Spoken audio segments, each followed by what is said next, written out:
বাঁকুড়া ঘুরতে গিয়ে আমাদের সঙ্গে এমন কিছু হবে স্বপ্নেও ভাবিনি। আজ আমরা ৩১ জন বেরিয়ে পড়েছি বাঁকুড়ার বালসির একদম হট ডেস্টিনেশন নিধিবন রিসর্টে।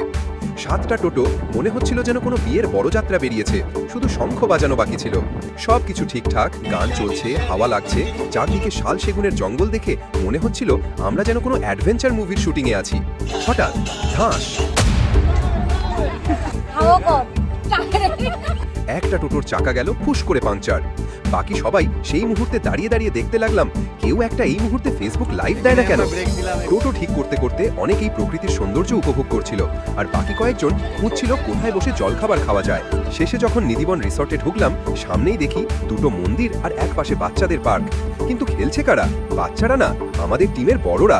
একজন তো স্লাইডে উঠে বলল, ছবি তুলে নে ভাই, যেন সুইজারল্যান্ডে এসেছি। তারপর সবাই লাইনে দাঁড়িয়ে আদিযোগী মূর্তির সামনে সেলফি তুলতে ব্যস্ত। কেউ আবার 2 টাকার কয়েন ফেলে মন থেকে প্রার্থনা করছে আর যেন টোটোর পাংচার না হয়। গেস্ট হাউস দেখে একজন তো বলেই ফেললো, আজকে থাকি না নাকি, বউকে বলবো অফিস ট্যুর। শেষে মাঠে বসে বিকেলে যখন আড্ডা মারছিলাম, তখনই বুঝলাম ট্রিপ কেমন হলো সেটা জায়গার ওপর না, দলে কে কে আছে তার ওপর নির্ভর করে।